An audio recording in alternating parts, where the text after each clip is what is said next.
সরমা, সরমা। হঠাৎ করে ঘুমটা ভেঙে গেল সরমার। রাত তখন গভীর, চারিদিক তখন নির্জন।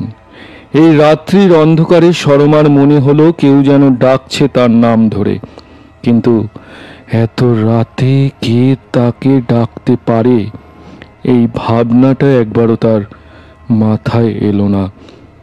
সে এখন যেন কেমন ঘোরের মধ্যে রয়েছে। এদিকে এসো শর্মা, আমি যে তোমার জন্য অপেক্ষা করছি।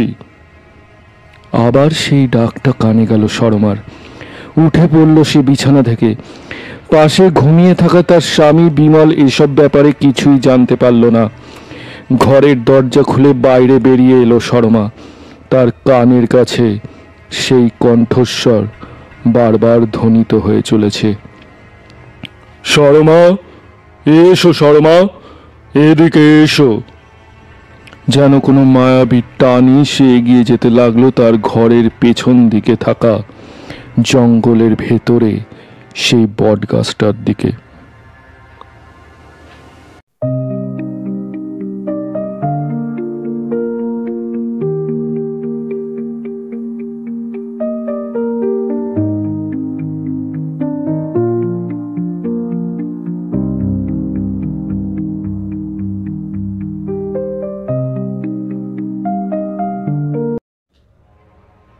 এক অদ্ভুত গ্রাম হরিপুর। প্রতি অমাবস্যার রাতে গ্রামের মেয়ে বউরা অদৃশ্য হয়ে যায় কোনো অজানা ডাকে। সেই গ্রামের পুলিশ ইনচার্জ হয়ে আসে ইন্সপেক্টর সুমনা চৌধুরী। সে কি পারবে এই অতিলৌকিক অদ্ভুত রহস্যের সমাধান করতে, নাকি এর পিছনে লুকিয়ে রয়েছে কোনো অন্য রহস্য? কিশলয় অরিজিনালসের আজকের নিবেদন, সায়ন রুদ্রর কলমে এক অতিলৌকিক রহস্য গল্প, রাত্রির নিশীথে। আমি আরজে প্রান্তিকা রয়েছি ইন্সপেক্টর সুমনা চৌধুরীর ভূমিকায়। তবে রহস্যের কিনারায় পৌঁছানো যাক।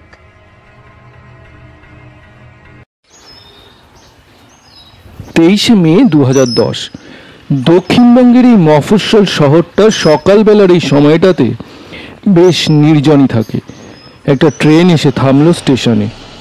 স্টেশন থেকে বেশ কয়েকজন যাত্রী নামলো, যার মধ্যে একজন যুবতী মেয়েও নামলো। তার হাতে থাকা একটা বড় সুটকেস থেকে স্পষ্টই বোঝা গেল সে বেশ কয়েকদিনের জন্য, হয়তোবা সারা জীবনের জন্যই থাকতে এসেছে এখানে। এদিক ওদিক কিছু সেকেন্ড তাকিয়ে সে স্টেশন চত্বরের বাইরে বেরিয়ে এলো। বলুন ম্যাডাম, কোথায় যাবেন? যুবতী স্টেশনের বাইরে আসতে একজন মাঝবয়সী লোক এসে বলল কথাটা। তার পাশে থাকা অটোটা দেখে স্পষ্টতই বোঝা যায় সে একজন অটো ড্রাইভার, আর যুবতীকে তার গন্তব্যস্থলে পৌঁছে দেওয়ার উদ্দেশ্যেই সে এই কথাটা বলেছে।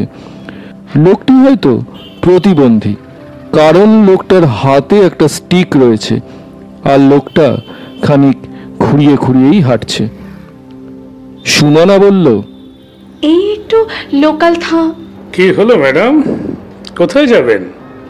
ওর অটোতে না উঠে আমার অটোতে উঠুন, আপনাকে পরম যত্নের সাথে জায়গাতে নামিয়ে দেবো।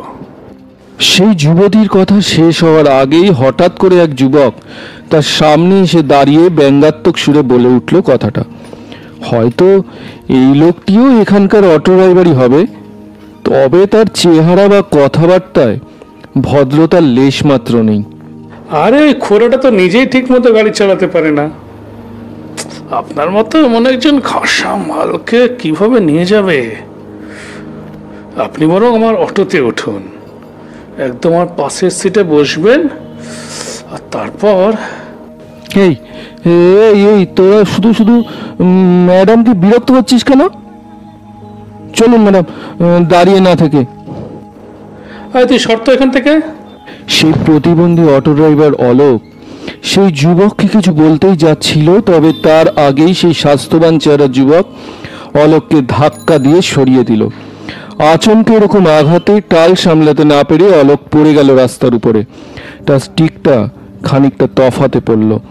আরে এ কি! যুবতীর সাথে সাথে এক হাতে সেই স্টিকটা তুলে আর এক হাতে অলোককে তুলতে সাহায্য করলো।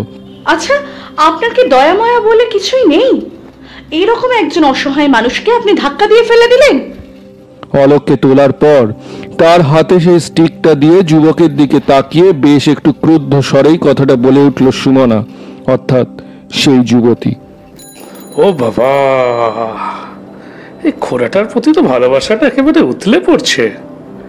তা আপনার এই ভালোবাসা একটু আমাদের মাঝেও দিন। সেই যুবকের কথা শেষ হলো না, হঠাৎ করে একটা সপাটে থাপ্পড় এসে পড়ল সেই যুবকের গালে। মেয়েদের সাথে কিভাবে কথা বলতে হয় সেই ভদ্রতাটুকু আপনাকে শেখায়নি কেউ? ছোট লোক একটা। ম্যাডাম, আপনি জানেন না কার গায়ে হাত তুলেছেন। এই কে আছিস? ধর তো শালিকে।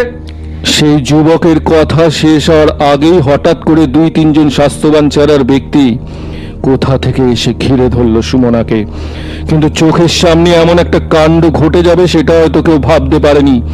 সেই 2-3 জনের সাথে একাই লড়ল সুমনা। শুধু লড়ল না, তাদের মেরে কারো নাক ফাটিয়ে দিয়ে, কারো হাত মুচকে দিয়ে তাদেরকে রাস্তায় শুইয়ে দিল সে। সাবধান করে দিচ্ছি তোদের, নেক্সট টাইম থেকে গুন্ডামি করতে আসলে এই কথাটা মাথায় রেখে দিবি। আর আমার পরিচয়টা দিয়ে রাখি তোদের, এখানকার পুলিশ স্টেশন জয়েন করা officer in charge Sumana Chowdhury. Police officer? সুমনার এই কথা শুনে অলোক সহ সেখানে উপস্থিত সকলেই বেশ অবাক হয়ে গেল। এই যুবতী তাহলে এখানকার থানার পুলিশ। এবার তবে যাওয়া যাক। অলোকের সামনে এসে বেশ ধীর গলাতেই কথাটা বলে উঠল সুমনা। অলোকও তড়ি ঘড়ি বেশ খুশি হয়ে সুমনার সুটকেসটা অটোতে তুলে বলল, নিশ্চয়ই, আসুন ম্যাডাম।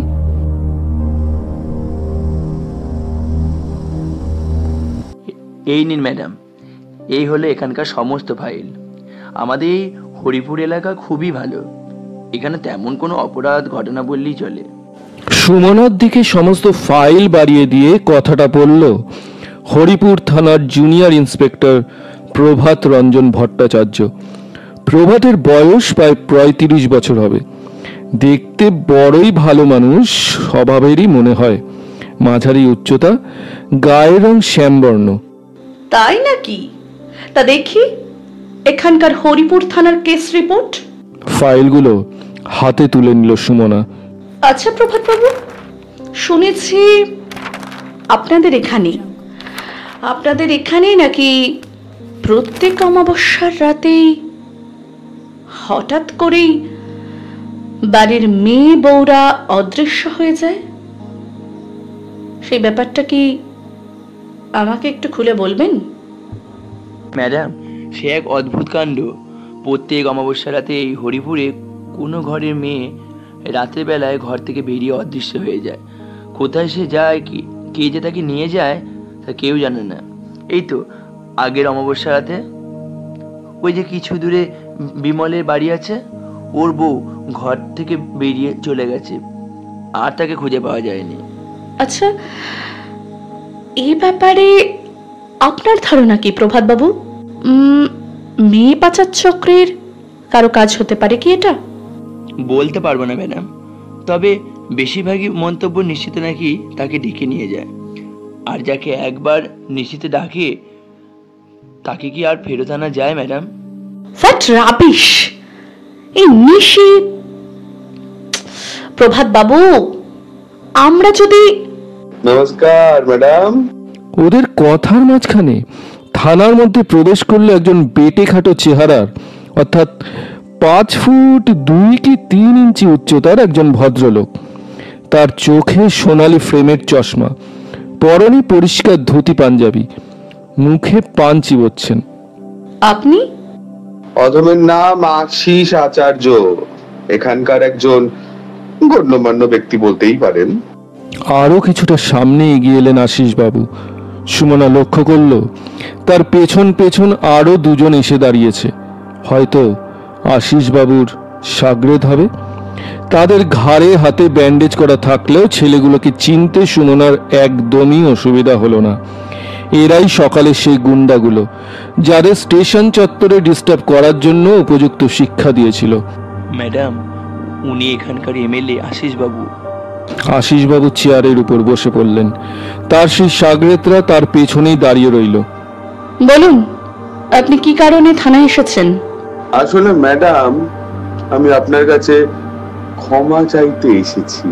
আশিসবাবু তার ডান দিকে সাগরেদের দিকে বিশেষ হাতের ইশারা করাতে সে একটা বড় পোর্সেলিনের বাটি তার দিকে বাড়িয়ে দিল, আর আশিসবাবু পানের পিকটা সে বাটিতে ফেলে দিলেন। তারপর পকেট থেকে রুমাল বার করে মুখটা ভালো করে মুছে নিয়ে বললেন, সকালবেলা ওরা যেটা আপনার সাথে করেছে সেটা মোটেই ভালো কাজ করেনি। আপনি ওদের মেরেছেন, একদম একদম উচিত কাজ করেছেন। কারো বাদরামোর সীমা যদি বার হয়ে যায় তবে তো তাকে মারাই উচিত, তাই না? ইটস ওকে আশিস বাবু। সত্যি কথা বলতে গেলে আমাদের হরিপুরে আপনার মতন একজন সৎ সাহসী পুলিশ অফিসারের খুব খুব প্রয়োজন ছিল। আমি ওদেরকে নিয়ে এসেছি আপনার কাছে ক্ষমা চাওয়ানোর জন্য। এই তোরা দাঁড়িয়ে দেখছিস কি? হ্যাঁ, ক্ষমা চাও, ক্ষমা চাও ম্যাডামের কাছে। আমাদের ভুল হয়ে গেছে ম্যাডাম, আমাদের ভুল হয়ে গেছে, ক্ষমা করে দিন। আর কখনো এরকম হবে না। ভবিষ্যতে যেন আর কখনো পথে ঘাটে কোনো মেয়েকে এইভাবে অসম্মান করতে না দেখি। আমি এখন চললাম ম্যাডাম। ভবিষ্যতে যদি কোনো প্রয়োজন লাগে তো জানাতে সংকোচ বোধ করবেন না। হ্যাঁ, বুঝতে তো পারছেন আমি এখানকার একজন গণ্যমান্য ব্যক্তি। উঠে দাঁড়িয়ে হাত জোর করে কথাটা বললেন আশিসবাবু। এই তোরাও চল।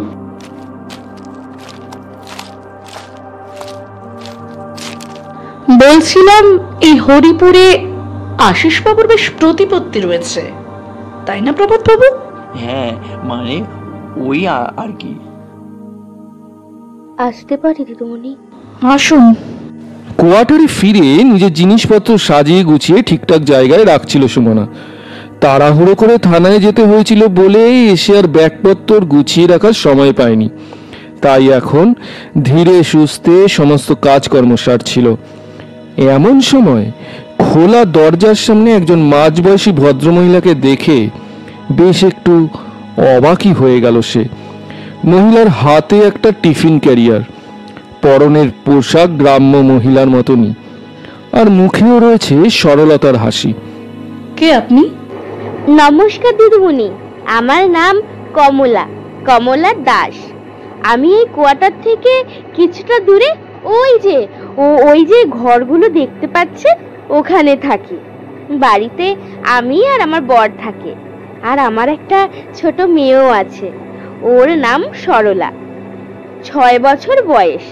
এখানকার যে প্রাইমারি স্কুলটা আছে না, হরিপুর প্রাথমিক বিদ্যালয়, ওখানে এবার ভর্তি করিয়েছি আমার মেয়েকে। খুব সরলভাবেই কথাগুলো সুমনাকে বলে চলল কমলা। সে যে বিবাহিতা সেটা তার পরনে শাঁখা সিঁদুর দেখেই বোঝা গিয়েছিল, তবে সে যে খুব একটা শিক্ষিত নয় সেটা তার উচ্চারণ আর বলার ভঙ্গিতেই বোঝা গেল। বলুন, আমার কাছে আপনার কিসের দরকার?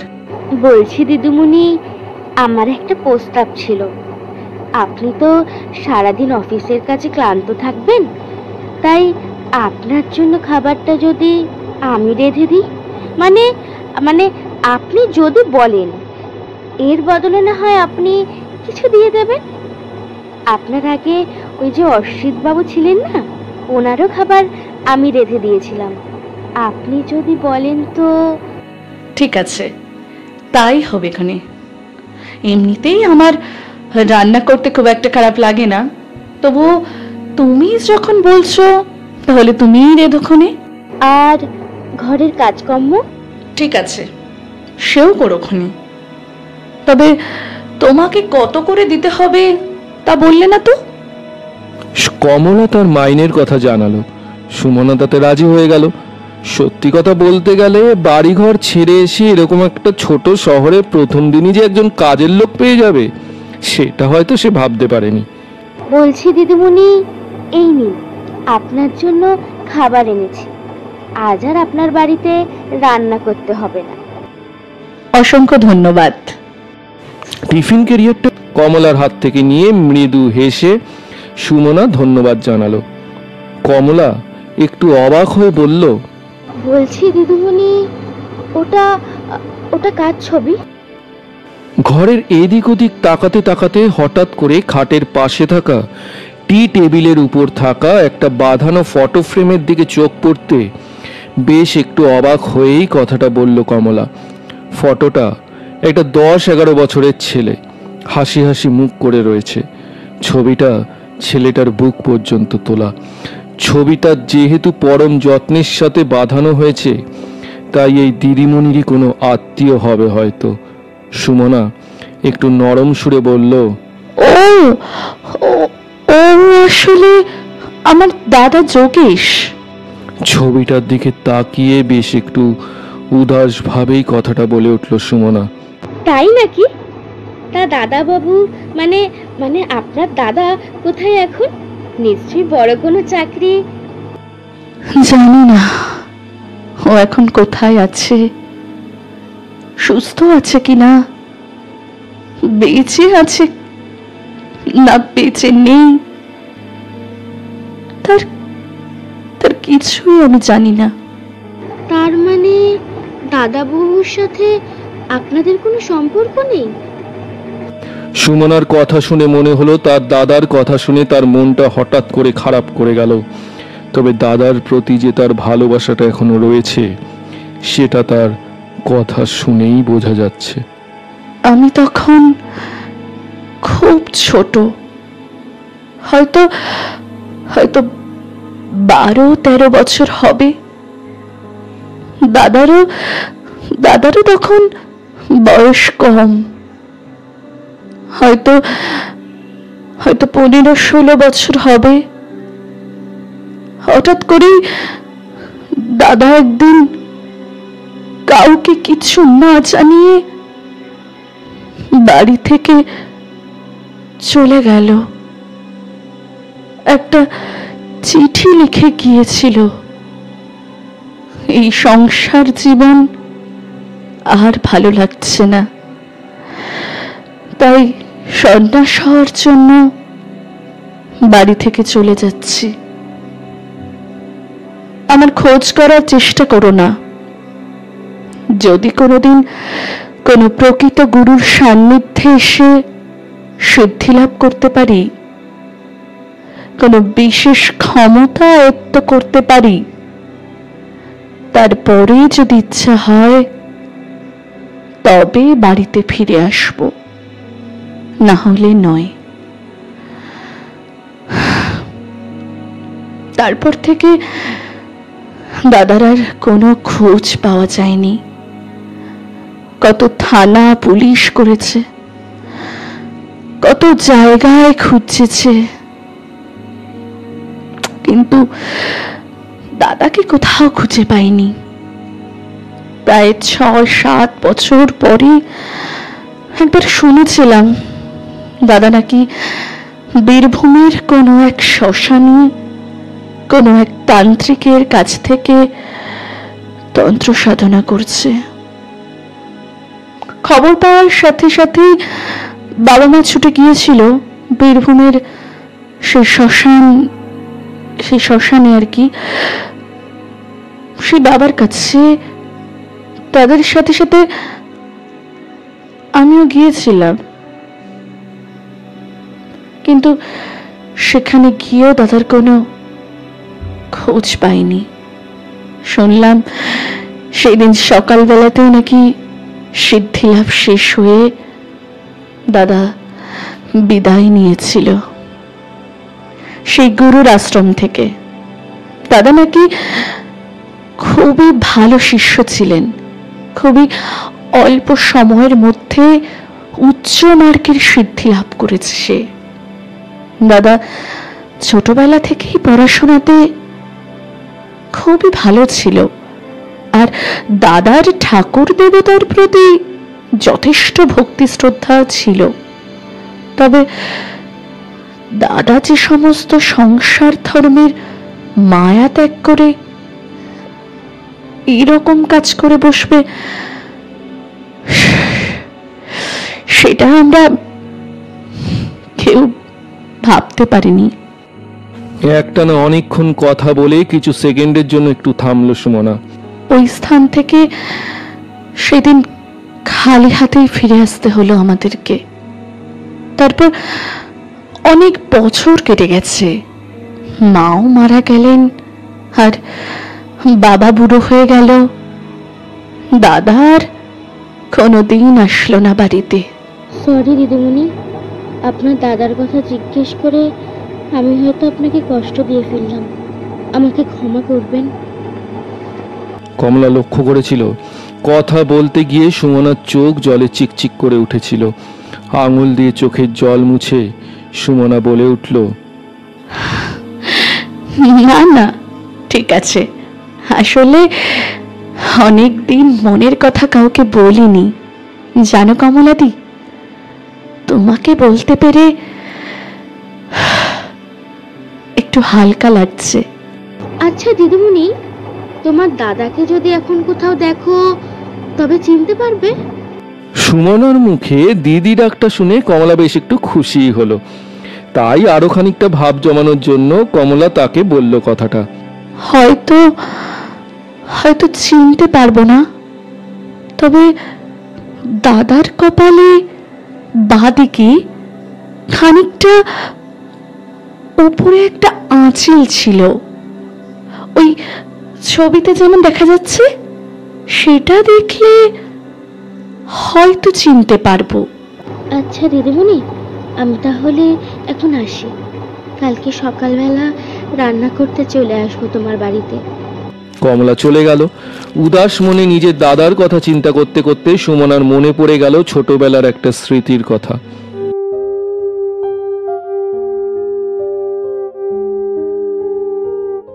ভাইয়ের কপালে দিলাম ফোঁটা, জম দুয়ারে পড়ল কাটা, যমুনা দেয় জমকে ফোঁটা, আমি দিই আমার ভাইকে ফোঁটা।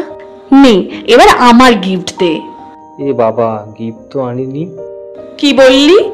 তুই এবারও গিফট আনিসনি? ভুলে গেছিস? দাঁড়া দাঁড়া, তোর মজা দেখাচ্ছি। মা, ও মা, দেখো না। আরে থাম থাম, এই নে তোর গিফট। কথাটা বলে 15 বছরের কিশোর যোগেশ পেছনে লুকিয়ে রাখা তার হাত দুটো বার করলো, আর তার হাতে থাকা ঘড়িটা পরিয়ে দিল সুমনার হাতে। থ্যাংক ইউ দাদা, থ্যাংক ইউ। গিফটটা দেখে সুমনা যে দারুণ খুশি হয়েছে সেটা তার মুখের হাসি দেখে বেশ ভালোভাবেই বোঝা গেল। আমার এই মিষ্টি বোনটার জন্য গিফট না আনলে হয় কি করে? তোর ওই মুখের হাসিটা যেন সব সময় থাকে বোন। আমি দাদা হয়ে তোকে আশীর্বাদ করছি। সেই দিনের কথাগুলো মনে হতে সুমনার চোখ দিয়ে জল গড়িয়ে পড়ল। আর কি কোনোদিন দেখা হবে তার দাদার সাথে? দাদা কি তাকে পরম স্নেহের সাথে বুকে জড়িয়ে ধরবে? কাজ হয়ে গেছে কমলা। সুমনার বাড়ি ছেড়ে নিজের বাড়ির উদ্দেশ্যে যাচ্ছিল কমলা। এমন সময় পাশের একটা কাঁঠাল গাছের আড়াল থেকে একটা ছায়ামূর্তি কথাটা বলে উঠল কমলাকে। অন্ধকারে সেই ছায়ামূর্তিকে স্পষ্ট দেখা গেল না, তবে সেই ছায়ামূর্তি যে পুরুষ সেটা তার কণ্ঠস্বর শুনেই বোঝা গেল। হ্যাঁ, দিদিমণিকে রাজি করিয়ে ওই বাড়িতে কাজ পেয়ে গেছি। বেশ, তবে সামনের অমাবস্যার কথাটা যেন ভুলিস না, আর 2 দিন পরেই কিন্তু অমাবস্যা। কথাটা বলে সেই পুরুষ ছায়ামূর্তি সেই অন্ধকার কাঁঠাল গাছের আড়ালে আত্মগোপন করল। কমলাও আর কোনো কথা না বলে তার গন্তব্যের উদ্দেশ্যে চলতে লাগলো। বলছিলাম দাদা, এই নতুন পুলিশ অফিসারটাকে তো খুব একটা সুবিধার মনে হলো না। আমাদের কাজটা কয়েকদিনের জন্য একটু ছেড়ে রাখলে হয় না? কি বললি? একজন মেয়ে ছেলের ভয় আমি পিছিয়ে যাব? আমাদের কাজকে স্থগিত রেখে দেবে? না, তবে তো বলতে হয় তোরা আমাকেও এখনো ঠিক মতন চিনেই উঠতে পারিসনি। একটা দামি সিগারেট ধরিয়ে কথাটা তার শাগরেদকে বলল আশিস বাবু। তিনি এখন তার ঘরের সোফার উপর বসে আছেন। তার শাগরেদরা তার সামনেই দাঁড়িয়ে আছে। সিগারেটে একটা টান দিয়ে খানিক ধোয়া ছেড়ে পরের কথাটা বললেন আশিসবাবু। আমার নামটা কি জানিস তো? আশিস আচার্য। আশিস কথার অর্থ হচ্ছে আশীর্বাদ। ভগবান আর শয়তান দুজনের আশীর্বাদ রয়েছে আমার উপরে, তাই তো আমি দেখতে ভালো মানুষ আর স্বভাবে থাক। যে কথাটা বলছিলাম, যে ডেটটা দেওয়া হয়েছে অর্থাৎ আগামীকাল রাতেই পার্টিকে মালটা ডেলিভারি দিতে হবে।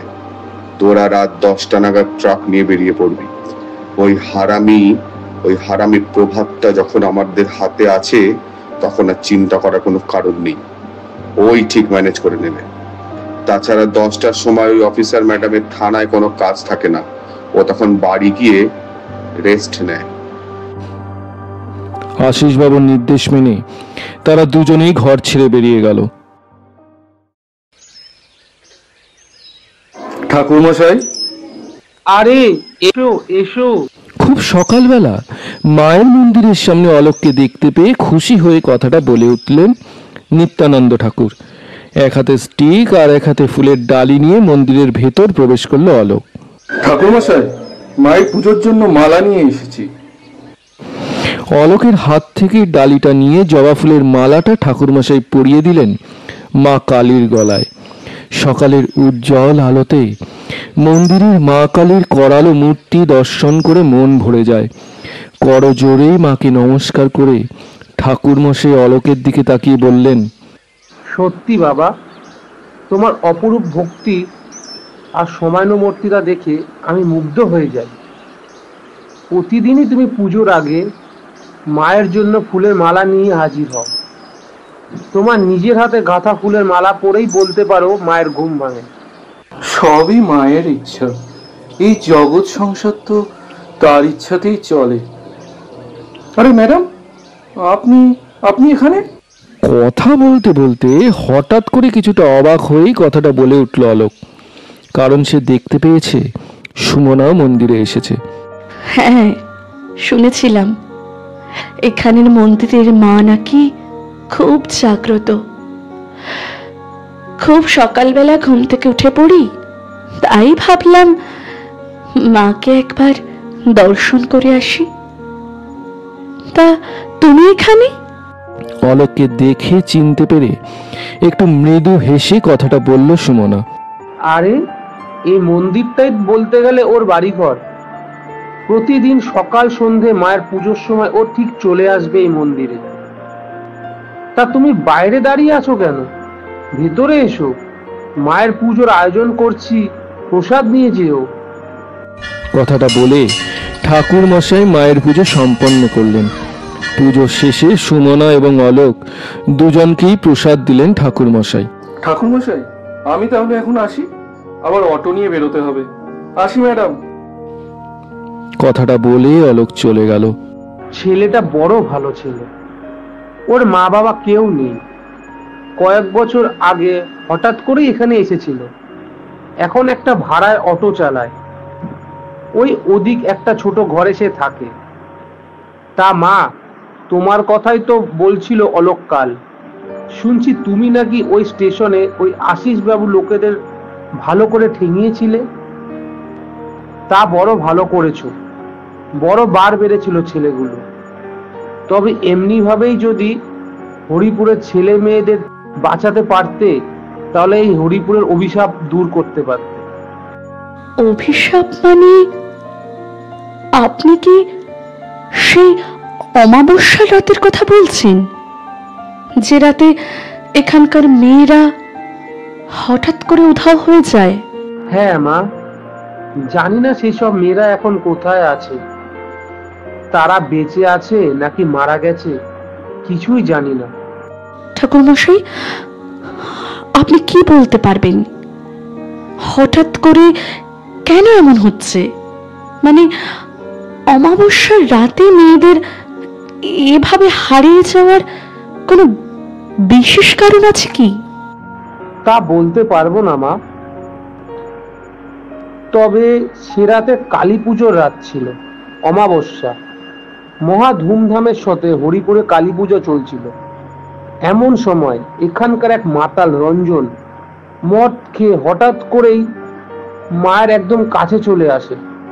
তারপর মদ্যপ অবস্থাতেই মাকে নানা রকম গালমন্দ করতে করতে নিজের হাতের বোতলের সুরা মায়ের মাথায় রাখে। হঠাৎ করে চোখ বুজে কয়েক সেকেন্ডের জন্য চুপ করলেন নিত্যানন্দ ঠাকুর। যেন সেই দৃশ্য কল্পনা স্মৃতিপটে আসাতে নিজের মনেই লজ্জা পেলেন তিনি।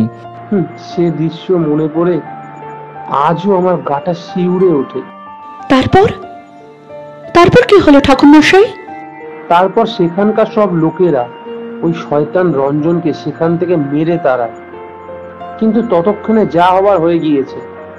মায়ের কুদৃষ্টি পড়ে গেছে, আর তার পরের অমাবস্যা থেকে ঘটতে থাকলো এই কাণ্ড। এই নিয়ে 5টা অমাবস্যায় 5 জন মেয়ে নিখোঁজ হয়ে গেল।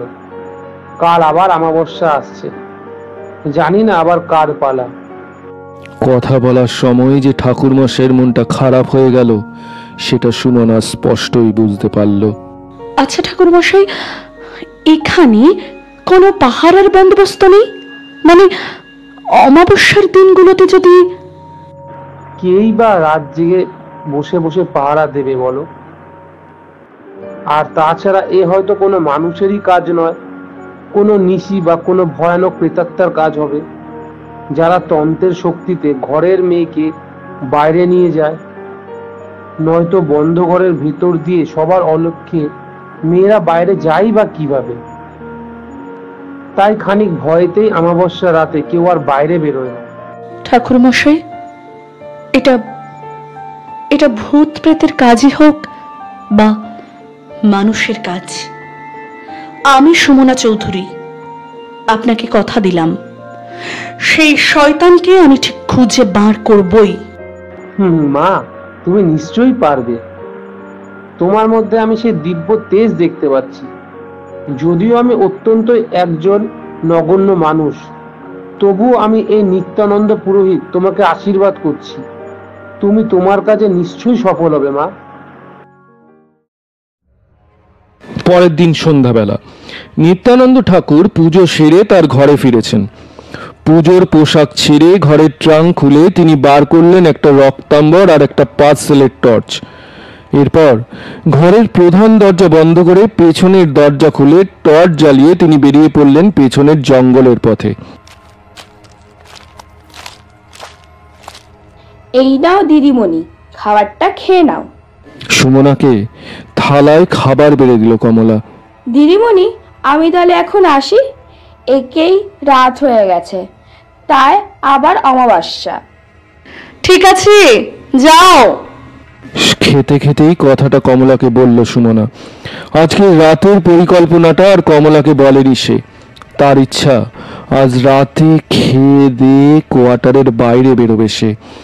সারা রাত বাইরে ঘুরে দেখতে চায় আসলে কি ঘটে এই হরিপুরের মাটিতে অমাবস্যার রাতে। ঠিক আছে দিদিমণি, বলছিলাম যে। চলে যেতে গিয়েও থমকে দাঁড়ালো কমলা। বলছিলাম তুমিও আর আজ রাত্রে যেন কোথাও বেরিও না। এই রাতটা বড়ই খারাপ, বুঝতেই তো পারছো। ঠিক আছে কমলাদি, আমি কোথাও বেরোবো না, তুমি যাও এখন, তোমার তো যেতে দেরি হচ্ছে। খেতে খেতেই মৃদু হেসে কথাটা বলল সুমনা। অনুমতি নিয়ে কমলা চলে গেল। খাওয়া শেষ করে হাত মুখ ধুয়ে সুমনা সবে বেরোতে যাবে এমন সময় এক অদ্ভুত কাণ্ড ঘটল। সুমনার 2 চোখ যেন ঘুমে জড়িয়ে আসতে লাগলো। কিছুতেই যেন আর চোখ খোলা রাখতে পারছে না সে। নিজের ঘরের বিছানার দিকে এগিয়ে গেল সে। সুমনা, সুমনা, সুমনা, সুমনা, ওঠো সুমনা, সুমনা, এসো, এসো, তুমি আমার কাছে। হঠাৎ করে মাঝরাতে ঘুম ভেঙে গেল সুমনার। কেউ যেন ডাকছে তার নাম ধরে। বিছানার উপর উঠে বসলো সে। আবার সেই গম্ভীর কণ্ঠস্বর কানে গেল তার। এসো সুমনা, সুমনা, আমার কাছে এসো, আমি যে অপেক্ষা করছি তোমার জন্য। ঘরের দরজা খুলে বাইরে বেরিয়ে এলো সুমনা। সে যেন এখন আর নিজের মধ্যে নেই। কোয়ার্টার ছেড়ে হাঁটতে হাঁটতে জঙ্গলের মধ্যে প্রবেশ করলো সে। নির্জন জঙ্গলে একটা গাছের আড়াল থেকে বেরিয়ে এলো একজন মহিলা ছায়া মূর্তি। চলো আমার সাথে। সুমনার হাত ধরে ধীরে ধীরে চলতে লাগলো কমলা। সুমনা এখন তার সমস্ত চেতনা শক্তি হারিয়ে ফেলেছে, যেন কমলার নির্দেশ মতন চলাই এখন তার প্রধান কর্তব্য। তার কানে ভেসে আসছে এখন শুধু একটাই কণ্ঠস্বর, এসো এসো এসো এসো এদিকে এসো এসো। ধীরে ধীরে কমলা সুমনাকে নিয়ে একটা বট গাছের আড়ালে নিয়ে গেল। তারপর বট গাছের ডান দিকটায় একটা সুড়ঙ্গ পথ দেখিয়ে কমলা সুমনাকে নির্দেশ দিল, এখান দিয়ে নিচে নেমে যাও। সুমনা কমলার কথা মতনই কাজ করলো। সেই সুড়ঙ্গ পথ ধরে ধীরে ধীরে নিচে নামতে লাগলো সে। কমলাও নামতে লাগলো তার পেছন পেছন। মাটির নিচে একটা ভূগর্ভ ঘর রয়েছে, সেখানে চারিদিকে চারটে বড় বড় মশাল ঝোলানো অবস্থাতে রয়েছে, আর তার মাঝখানে জ্বলছে যজ্ঞের আগুন। একজন মানুষ সেখানে চোখ বন্ধ করে বসে রয়েছে। মানুষটার পাশেই রাখা রয়েছে তার স্টিকটা। অলোক খানিক গম্ভীর সুরে বলল, কাজ হয়ে গেছে কমলা।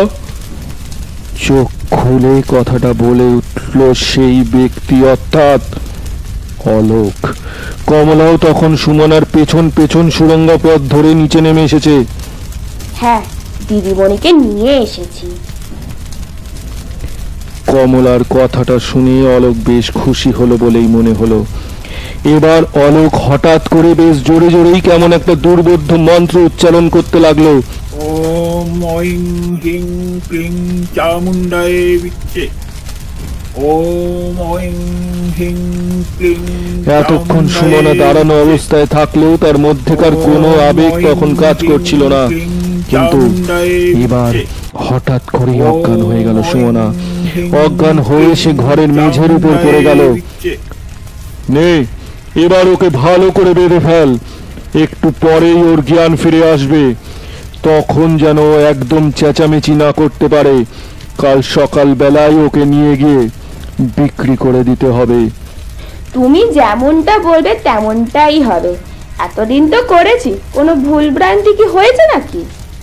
তবে যাই বলিস না কেন, পুলিশের লোককে এখানে নিয়ে এসে তুই কিন্তু ঠিক কাজ করিসনি। জানাজানি হওয়ার একটা রিস্ক তো থেকেই যাবে। ওসব নিয়ে তোমাকে ভাবতে হবে না। আমি খবর নিয়ে দেখেছি ওর সাত পাচে নাকি কেউ নেই।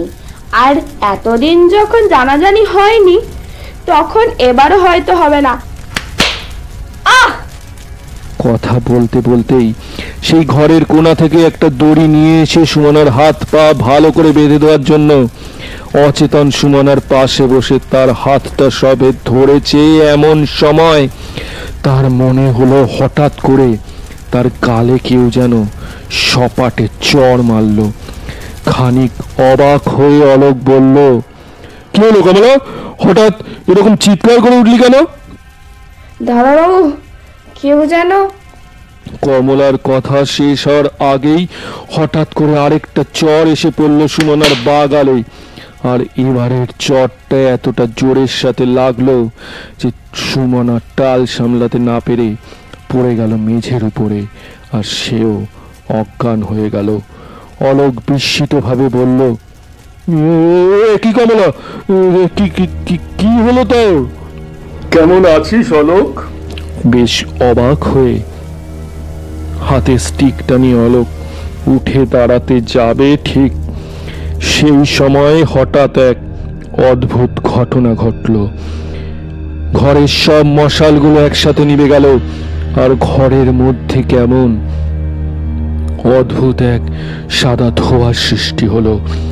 ঘরের মধ্যে অপ্রত্যাশিত এই ঘটনাতে অলোক রীতিমতন অবাকই হয়ে গেল। আর তার মধ্যে ঘরেতে শুনতে পেল এক অচেনা গম্ভীর কণ্ঠস্বর। অলোক বিস্মিত ভাবে বলল, কে কে ওখানে, কে? লাঠিতে ভর করেই ধীরে ধীরে সামনের দিকে এগিয়ে আসতে লাগলো অলোক। আর ঠিক সেই সময় সেই ধোঁয়ার আড়াল থেকে দৃশ্যমান হলো এক দীর্ঘাকৃতি পুরুষ। সেই পুরুষের পরনে রক্তাম্বর, মাথায় জটা, কপালে লাল সিঁদুরের তিলক, চোখ দুটো রক্তবর্ণ, মুখে কালো গোঁফদাড়ি। যোগেশ গম্ভীর কণ্ঠে বলল, আমাকে চিনতে পারছিস অলোক? সেই ছায়ামূর্তি তখন একদম অলোকের সামনে এসে দাঁড়িয়েছে। ভালো করে তাকিয়ে দেখ অলোক, এখনো কি আমাকে চিনতে তোর অসুবিধা হচ্ছে? যোগেশ হঠাৎ করে যেন হতভম্ব ভাবটা কাটিয়ে উঠেই কথাটা বলে উঠল অলোক। সবকিছু ভুলে গেলেও কপালের ডান দিকের ওই আঁচিলটা যে কিছুতেই ভোলার নয়। চিনতে পেরেছিস তাহলে? অবশ্য তুই ভুলে গেলেও আমি তোকে কিভাবে ভুলতে পারি বল? পুরনো বন্ধু হোস তুই আমার, হিসেবটা মিটিয়ে দিতে হবে না? তার মানে তুই তুই তুই সেদিন মারা যাসনি? তা কি করে হয় বল? তুই তো তোর ক্ষমতার বলে আমাকে মেরেছিস, আর আমি মরবো না? তোর তো নিজের ক্ষমতার উপর অগাধ বিশ্বাস, তাই না? তবে কি জানিস তো, আমরা যে অশেষ তন্ত্র ক্ষমতা আছে সে সম্বন্ধে তুই নিশ্চয়ই অবগত ছিলিস। আমরা তো একই গুরুর কাছে দীক্ষিত হয়েছিলাম, আর সেই থেকেই তো আমাদের বন্ধুর সূত্রপাত, আজ থেকে 5 বছর আগে, তাই না? কিন্তু কিন্তু তুই তুই তুই এখানে? অলোকের গলা দিয়ে তখন স্বর বেরোচ্ছে না। সে বুঝতে পারছে নিশ্চয়ই তার কোনো বিপদ আসন্ন হয়েছে। যোগেশ শান্ত কণ্ঠে বলে উঠল, বারণ করেছিলাম তোকে নিজের ক্ষমতার অপব্যবহার করিস না, কিন্তু তুই সেটা শুনলি না। তোর তো মনেই থাকবে আমি তোর একটা পা ভেঙে দিয়েছিলাম, আর সেই রাগের কারণে তুই আমাকে মেরেই ফেললি। তবু তুই তন্ত্রের অপপ্রয়োগ ছাড়লি না। অমাবস্যা রাতের অন্ধকারে তুই তোর নিজের ক্ষমতার জেরে মেরে তাদের ঘর থেকে তুলে নিয়ে আসতিস, আর তাদের বিক্রি করে দিতিস। সবার সামনে ভালো মানুষ সেজে থাকতিস, আর সকলের আড়ালে তন্ত্রবিদ্যার সাহায্য নিয়ে চালাচ্ছিলিস নিজের অসামাজিক কাজকর্ম। এই সেই শোন, আমি এখানে কিন্তু তোর জ্ঞান শুনবো না। যোগেশ শান্তভাবে বলল, আমি কিন্তু এখানে তোকে সৎ উপদেশ দিতে নিজের মৃত্যুর পরেও ফিরে আসিনি। আমি এখানে এটা জানতে এসেছি তোর পাপের করা পূর্ণ হয়েছে, এবার তোর শান্তির সময় চলে এসেছে। আর তাছাড়া কোনো মানুষ, তা সে যতই গৃহত্যাগী সন্ন্যাসী হোক না কেন, যদি জানতে পারে তার বাড়ির কোনো মানুষ বিপদে পড়েছে, তবে তাকে বাঁচাতে নিশ্চয়ই ঠিক ছুটে আসবে। বাড়ির মানুষ? তার মানে? যোগেশ ক্রুদ্ধ স্বরে বলে উঠল, হলো তুই যাকে ধরে নিয়ে এসেছিস সে আমার নিজের বোন সুমনা, আর পৃথিবীতে কোনো দাদা নেই যে তার নিজের বোনকে বাঁচাতে ছুটে আসবে না, তা সে মৃত্যুর পরে হলেও আসবে। তবে রে, তুই তবে দেখ আমার শক্তি। কথাটা বলে অলোক তার বাঁ হাত বাড়িয়ে দিতেই তার হাতের তালু থেকে একটা নীল দুটি ছুটে গেল যোগেশের দিকে। কিন্তু ততক্ষণে যোগেশও তার ডান হাতটা সামনের দিকে বাড়িয়ে দিয়েছে, আর তার হাতের তালু থেকেও একটা উজ্জ্বল সাদা দুটি বেরিয়ে সেই নীল দুটির উজ্জ্বলতাকে নিঃশেষ করে দিল। আর তার সাথে সাথে সেই দুটিও গিয়ে লাগলো অলোকের বুকে, আর অলোক চিৎকার করে উঠল।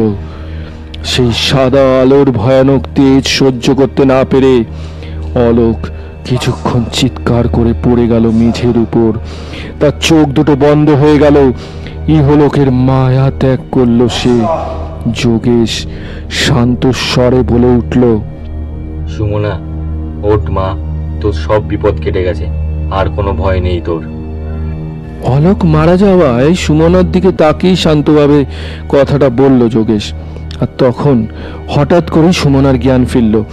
চোখ খুলে উঠে বসে রীতিমতন অবাক হয়ে গেল সে। এখন কোথায় আছে সে? এই অন্ধকার ঘর, এই যজ্ঞের আগুন, ততক্ষণে অবশ্য সেই সাদা ধোঁয়া মিলিয়ে গিয়ে আবার মশালের আলো জ্বলে উঠেছে।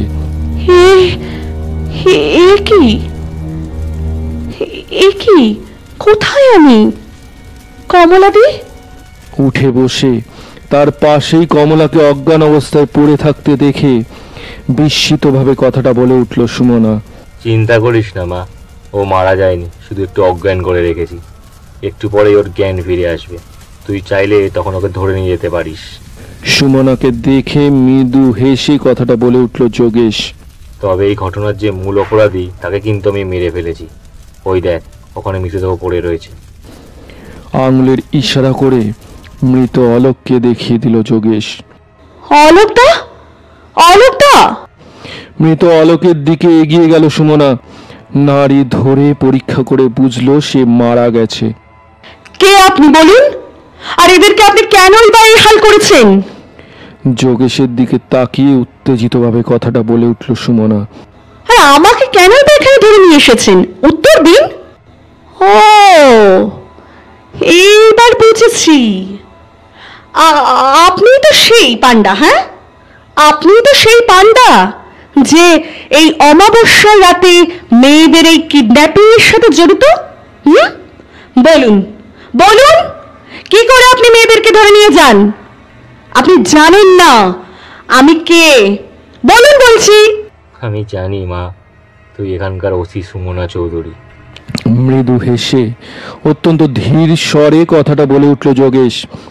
যোগেশের এই কথাতে আর তার এই অদ্ভুত শান্তভাব দেখে সুমনা রীতিমতন অবাক হয়ে যাচ্ছে। তার মাথায় এখন রীতিমতন আগুন হয়ে উঠেছে। তার মাথায় এখন রীতিমতন আগুন উঠে যাচ্ছে।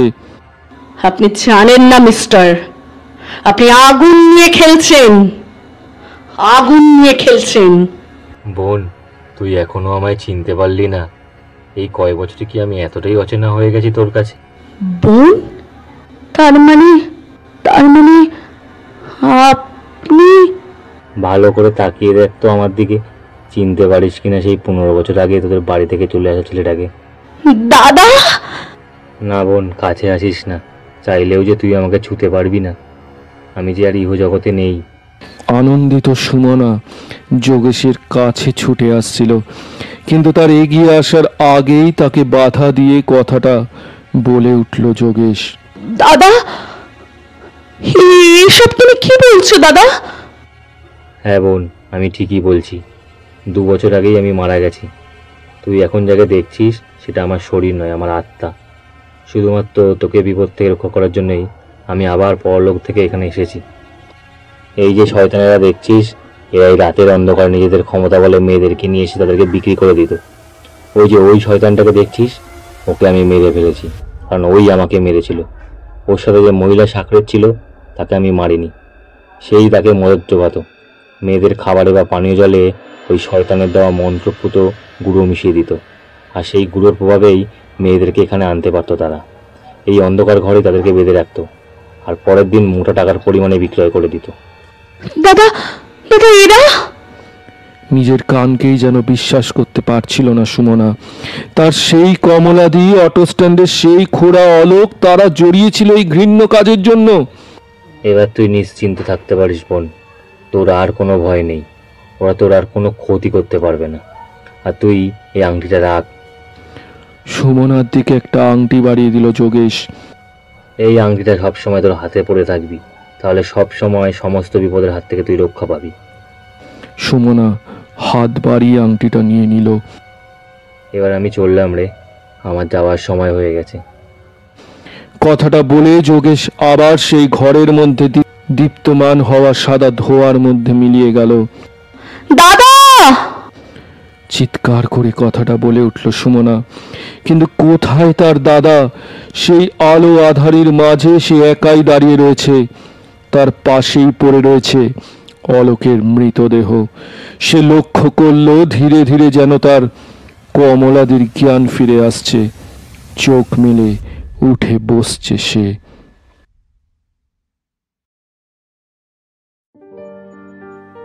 রহস্য উদ্ঘাটনে যারা সাহায্য করেছেন তাদের নামগুলো জেনে নেওয়া যাক।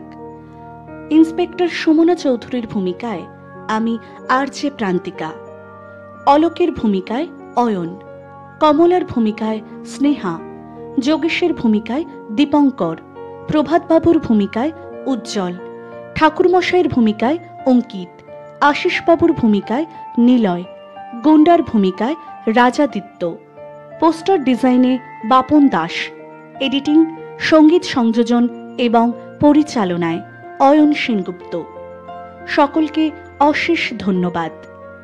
প্রতি রবিবার রাত 10টায় আমাদের বিশেষ নিবেদনগুলি শুনতে ভুলবেন না কিন্তু।